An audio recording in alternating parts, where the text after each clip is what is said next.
আসসালামু আলাইকুম। নির্বাচনের আকাশে যে কালো মেঘের ঘনঘটা, সেটা কি পরিষ্কার হয়েছে? না দর্শক, পরিষ্কার হয়নি। কেন হয়নি? সরকারের উচ্চ পর্যায় থেকে বা প্রধান উপদেষ্টার দপ্তর থেকে দুই রকম কথা এখন সামনে আসছে। সর্বশেষ যেই কথাটা আসলো সেটাতে বলা হচ্ছে যে লন্ডন ঘোষণার বাস্তবায়ন হবে তখনই যখন ঐকমত্য কমিশনের প্রতিবেদন চূড়ান্ত হবে। তার মানে ঐকমত্য কমিশনের যে সংস্কার প্রস্তাবগুলো আছে সেইগুলো যতক্ষণ না চূড়ান্ত হবে ততক্ষণ পর্যন্ত লন্ডন ঘোষণা বাস্তবায়ন হবে না। লন্ডন ঘোষণায় কি বলা হচ্ছে? যে ফেব্রুয়ারির প্রথমার্ধে নির্বাচন হতে পারে, যদি কিন্তু আছে, যদি কিন্তু কয়েকটা শব্দ আছে, সংস্কার এবং বিচার প্রশ্নে যথেষ্ট অগ্রগতি সাপেক্ষে। এখন বাস্তবতা হলো এই যে জুলাই ঘোষণা, ঐকমত্য কমিশনের প্রতিবেদন, অনেক কিছুই এখনো বিবেচনাধীন বা প্রক্রিয়াধীন। অনেক বিষয় দ্বিমত আছে, সেগুলি চূড়ান্ত হয়তো হবে আশা করছে। মির্জা ফখরুল ইসলাম আলমগীর সন্তোষ প্রকাশ করেছেন, কিন্তু তিনি যখন সন্তোষ প্রকাশ করেছেন যে কথার উপর ভিত্তি করে, প্রধান উপদেষ্টার প্রেস সচিব শফিকুল আলম বলেছেন যে ডিসেম্বরের মধ্যে নির্বাচনের প্রস্তুতি চূড়ান্ত করতে বলা হয়েছে সংশ্লিষ্ট কর্তৃপক্ষকে, অর্থাৎ আইন শৃঙ্খলা প্রশাসন তাদেরকে। তাহলে ওখানে বলা হচ্ছে যে ডিসেম্বরের মধ্যে চূড়ান্ত করতে, তার মানে ডিসেম্বরের মধ্যে চূড়ান্ত করলে যাতে ফেব্রুয়ারির মধ্যে নির্বাচনটা হয়। যদিও ডিসেম্বর না, আরও আগে হওয়ার কথা, 3 মাস তফসিল ঘোষণার পর 3 মাস সময় থাকে।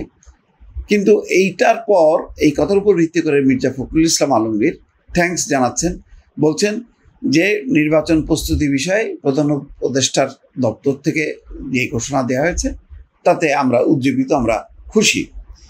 আমরা আশা করি যে ফেব্রুয়ারির প্রথমার্ধে নির্বাচনটা হবে।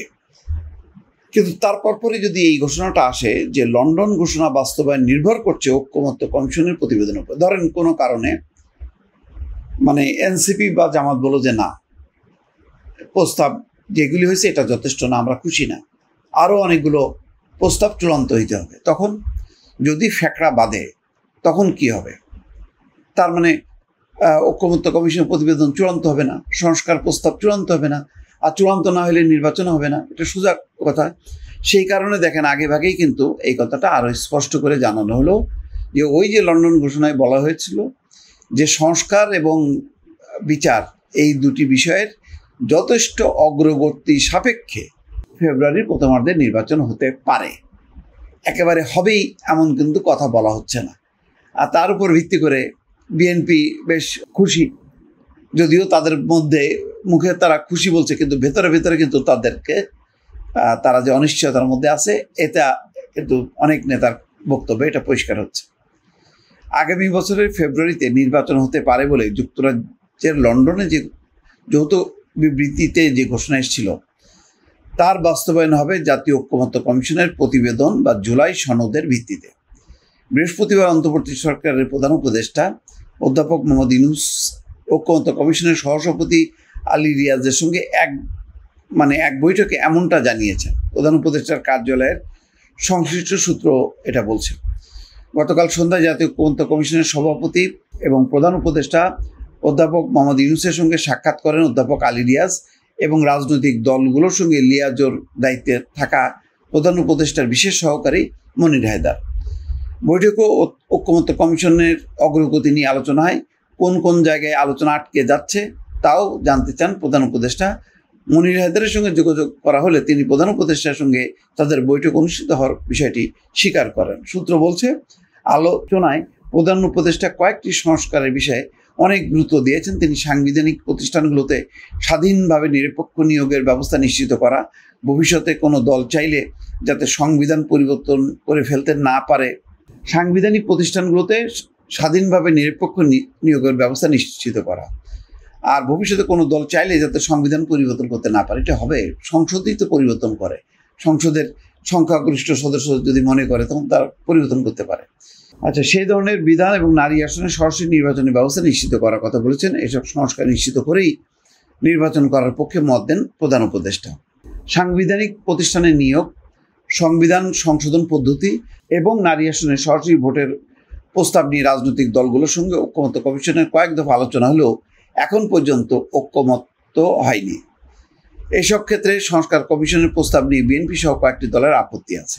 তাহলে যেই বিষয়গুলো তিনি নিশ্চিত হতে চান প্রধান উপদেষ্টা, সংবিধান সংশোধন পদ্ধতি, নারী আসনের সরাসরি ভোট আর সাংবিধানিক প্রতিষ্ঠানে নিয়োগ, তাহলে এতগুলো ডিফারেন্স আছে, সেটা যদি না হয় তাহলে কি হবে?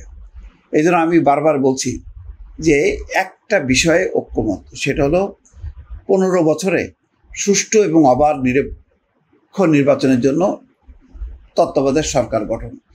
এই সংক্রান্ত বিষয়টা চূড়ান্ত করে একটা নির্বাচনের আয়োজন করা, এটাই হচ্ছে 1 নম্বর এবং সবচেয়ে বড় সংস্কার। বাকিগুলো যার যার ম্যানিফেস্টোতে থাকুক, তারা যাতে সেটা ক্যাম্পেইন করে ক্ষমতায় আসলে তারা সেগুলো বাস্তবায়ন করবে। সেই বিষয়টা যদি নিশ্চিত না হয় তাহলে এটা খুবই দুরূহ হবে এবং একবার বলা হবে যে ডিসেম্বরের মধ্যে চূড়ান্ত করতে, আবার বলা হবে যে লন্ডন ঘোষণা বাস্তবায়ন নির্ভর করবে যদি ঐক্যমত্য কমিশনের প্রতিবেদনের উপর। এইগুলি ফলে নির্বাচন নিয়ে কিন্তু একটা ধূম্রজাল এটা থেকেই যাচ্ছে। দর্শক ভালো থাকবেন, আল্লাহ হাফেজ।